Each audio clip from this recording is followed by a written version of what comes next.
That hurt.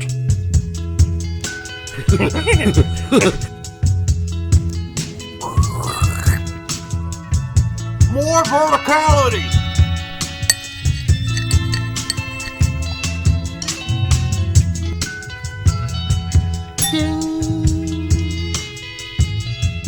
Let's get it started, as they say. Who in the hell was that? Now I forgot. Let's get it started. Anyhow, that's what it was. Yeah. All right. Welcome to the straight red card. What the hell is wrong with me already?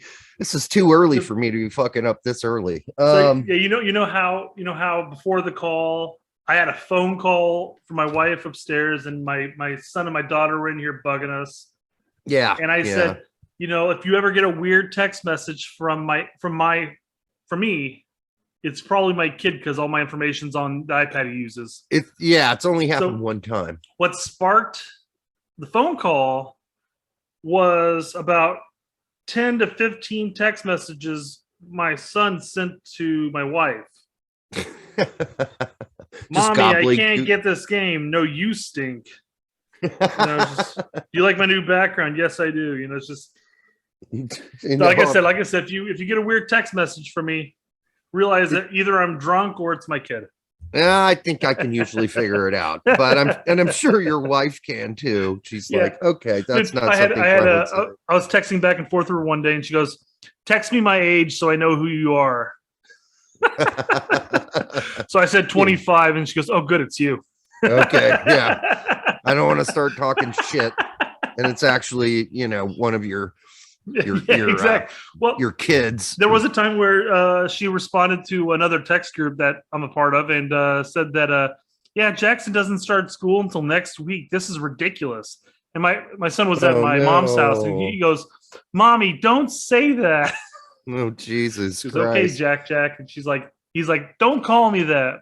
Well, hopefully you're getting a stranglehold on this. I'm going to be updating his iPad and removing myself from there. Yeah, that's probably a really good idea, because you could find your ass fired here for some odd, weird post that, I don't know what an 8-year-old could say that could get you fired using your text, but you don't ever know. So it was similar to Berlin was talking about how all the people who were defending Sargent earlier this year, this calendar year, not calendar year, but the 21-22 season year, have been deleting their posts. And I responded with, "My account was hacked." I'm not deleting anything, man. No, fuck that. I don't delete shit. Yeah. No, if I'm horribly wrong, I'll own up to it. Yeah, I'm just going to own up to it and say I fucked up. So prove me wrong. Yeah. By the way, we held, and I don't know, am I allowed to announce this? The first American Council.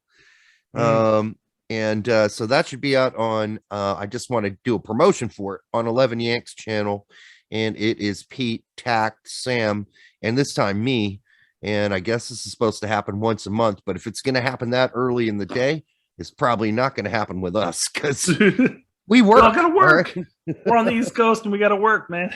We're working grunts. So all right, so we better start this. Let's get this one done. This is the midweek report, right? Midweek report. Speaking of Sargent, he had a child, which is why he didn't play or wasn't even on the roster. Now, I'm not sure who. I didn't get into the details, so I don't know if he had to fly to Germany, because I thought he said at one point when he was at Werder that he had a German girlfriend. So I'm not sure. But either way, even if she's with him in England, I didn't know he was, one, married, and number two, I had no idea he was going to have kids this early. But as you pointed out in an earlier discussion, that's actually kind of a good idea. It's not so bad, especially if you have a nice paying job at this age. Because I'm thinking to myself at my age, at 38 right now, I'm going, man, not that I'd ever want to have had a kid at a high school level. Don't get me wrong. If you had a kid at high school level, it's your thing. Mm-hmm. But hopefully it was a fruitful relationship there. But if I had a kid at the end of high school going into college, my kid would just be now going into college himself. And you'd be free as a bird. I'd be free. And this is calculation that every man does when they get married and have a child, right? It's like, okay, I am now when this old. When can they start taking care of me? Yeah, and when will they be the fuck out of here so I can have my life back? Because you're driving to soccer practice, you're driving these kids all over the place to do this and that, and there's all kinds of activities, and it never ends. So, I mean, the good part is you get to be a child again in many ways. Hey, I never thought I'd be playing Hot Wheels at the age of 42, but I bought the tracks because I loved it when I was a kid. And, we played Hot Wheels. You've got it set one giant track set up all around your house, correct? Oh my God, dude. Yeah, it was ridiculous. A serious, we're talking about 20 yards of track, all over the house. It was crazy. But fun as fuck. I'm nothing like buying remote control cars and taking them out and racing against each other. Sorry, I think you said butt fun ass fuck. I was so confused what you said there. What the hell is wrong with you? What's wrong with your ears? All right. So Monday, Matt Rotaccio did not dress for Liverpool's U23s. I don't know why I'm surprised by that. He's gotten no time at all, it seems like, in the last year and a half.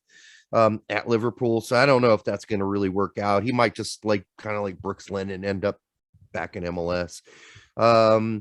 Alex Borto in the 18 for Fulham U23s. I was told that Marlon Fossey's training with the full team now, so that's why he didn't play. Sagar Arce got 11 minutes for Mazatlan. It's a tough word. All right, Mazatlan in Liga MX. So good for him. That's the brother of Fernando Arce Jr., who plays for a different team. Dante Sealy, 30 for PSV2. I didn't even know his coach was Ruud van Nistelrooy. That just occurred to me while reading the report. I'm like, RV Nistelrooy. Ruud van Nistelrooy. Awesome. Man, I'm sure Sealy has no idea, or maybe he does, who he is, but one of my favorite players back in the old days. Sebastian Soto in the 18 for Porto II did not play. That's good. Did not play. hey, he's on the bench. Yeah, he never plays. He's on the Horvath. We're good. He's been Horvathing it for a while for Porto II. That was the worst move ever for him. I mean, his options are extremely limited. So yeah. I don't think it's that bad of an option. I just think that he said, no, I've got nowhere else to be. Well, let me say this much. When he went there, in his mind, because this is how his mind works, is that, I'll play every game for Porto II and I'll bust into the Porto team. I mean, I don't, I'm coming from Norwich, man. Well, that doesn't mean shit, dude. You're going to have to fucking bust your balls and start playing for Porto II. I mean, at least get some off the bench minutes for Porto II. You're practically a grown ass man at this point. Jesus. All right. CJ Dos Santos in the 18 for Benfica 2. And they actually lost to Porto II. That they played Porto II. It was a 2-1 win for Porto II. And then a lot of the friendlies that were planned were canceled on Monday because of the Rona. And then on Tuesday, we had Anthony Robinson and Tim Ream both going 90, with Robinson getting assist in a total 7-0 thrashing of Reading. I mean, it was a butt whooping. Gooch, 90 and a loss for Sunderland. Sebastian Salcedo, 70 for UNAM, and a win in Liga.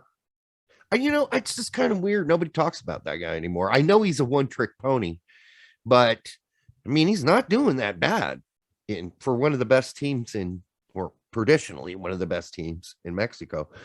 And then there's a new guy on another American, a new American. He's only 20, brought up from their youth ranks for UNAM Pumas, and that is Jorge Ruvalcaba. And he's a midfielder, and he went 20 minutes in that game. So another young American with a really twisty last name that I'm gonna have to keep track of.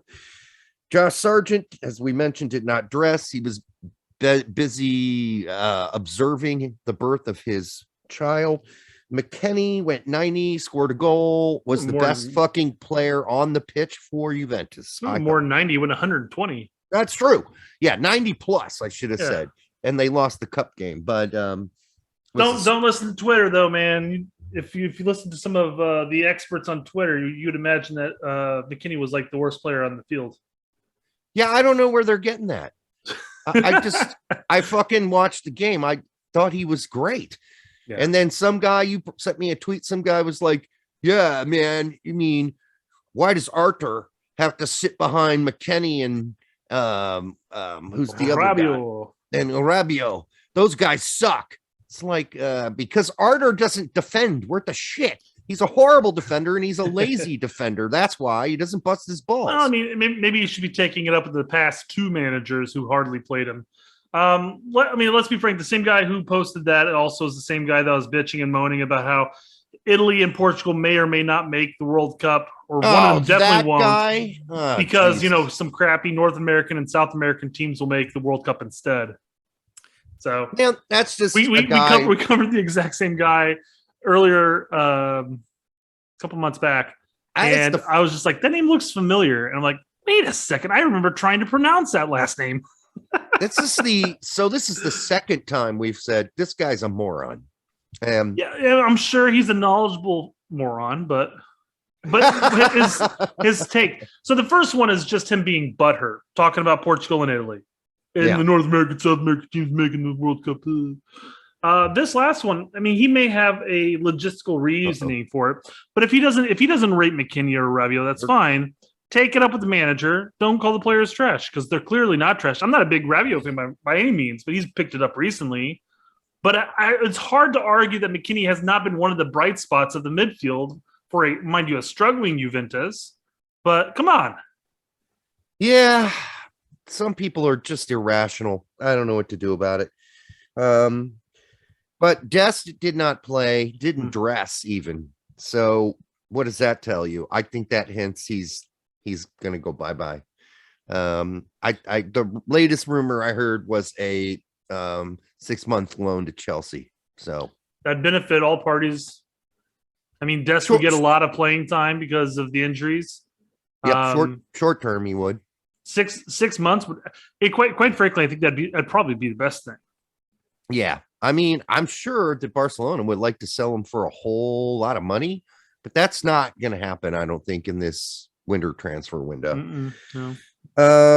I know Bayern have already said, no way we're paying that amount that you guys are asking for. So Tessman went 90. Kind of a confusing game to watch because it really looked like, I know Filippo said the Tessman looked confused. I thought the whole midfield looked confused. I don't think it was just Tessman. And to be frank, I haven't watched the match, but it is Atalanta. And they are attack. I mean, that put any midfield into a tizzy. Yeah, so, and I thought they all looked. And keep in mind, that's just pure speculation on my part. But I mean, it's an educational. The manager was resting some of the starters. So I mean, Tessman's not a normal starter. This was a cup game. And, I think the manager's more interested in focusing on the league games because they're trying to staying alive, right? So, this was important. It was less important for them. And so, he started Tessman in the midfield. And, the whole midfield looked confused. The whole team looked confused and rattled. So, I think just pointing out that it was just Tessman, I don't think that's fair, but it's accurate. He was confused, and there were some times he didn't really give the biggest effort to get back. I thought too much jogging there. I don't know what that's about because he's usually a hard worker. So I think it's pronounced with the soft J. What jogging? What is jogging back? He's jogging back. What am I supposed to be German now? He's a Yaga who was jogging, or Ron Burgundy, either one. All right, and Busio, as I mentioned, did not play. All right, so he got a rest. Pulisic was in the 18. He's getting a rest because they got Man City coming up. And Alex Mendez went 90. in a loss. And again, we might as well handle that tweet as well. Who was the guy who said, no, we'll cover that in a different show. That's a different show. We've already spent enough time on this. Thursday, the only important transfer that happened that was American related in this midweek was Florian Balogun's move from, it was a loan from Arsenal's U23s to Middlesbrough in the championship, where I think he'll get some chances to play. So again, one would hope so. It's an upgrade from the 23s, but sorry, did you say it was a loan or a transfer? It's a loan with the option to buy. Yeah. With the option to buy at the end. So, and that would be good for him because I don't think he's ever going to really play for Arsenal. And in the same token, I don't really ever think he's going to play for England. And in the same token, I don't know if he'll ever even play for us. I don't know if he's good enough. I think he's like 2021. He's still playing with Arsenal's U23s. Listen, I'm just saying this generally, unless you're a late bloomer, and yeah, there are a few late bloomers out there. You've hit 21 years old and you're still not good enough to make the first team of Arsenal, then you're probably just not going to be good enough to play for Arsenal. And at this point, for our U.S. men's national team, if you want to play forward or winger, you better be playing in a top 5 league. Or for DC United. What? Or for DC United. No, okay, you're talking about the wingers too. Yeah. Right? Yeah, okay. I mean, I imagine that'd be the position he plays. I get the joke now. Yes. Areola. Yes. Areola. That'll work. They've got they have that other Paredes as well there. So, but he's not really, I mean, he's more of a wing back than a winger, although he could be a winger too. I don't know. Chicken dinner. Yeah, exactly. Anyhow, let's close the show out. I do have to say I listened to Nirvana's Heart-Shaped Box again and read the lyrics. That song is so, and maybe this is not a revelation to anybody else, but that song is so about Courtney Love. That's like, I cannot believe I am married to this crazy wacko bitch. That's basically what that song is. So anyhow, hope I didn't spoil the song for anybody. Ruined. All right, until the next time on the Straight Red Card, we'll be back with segment 2, where we will talk about some other shit that I don't have in front of me that I can't remember. What is it? Oh, nothing but class with the Straight Red Card. That's right. We'll do some bold predictions for 2022. That was a question from one of you, and we're gonna try to answer it. All right. See you then. That hurt.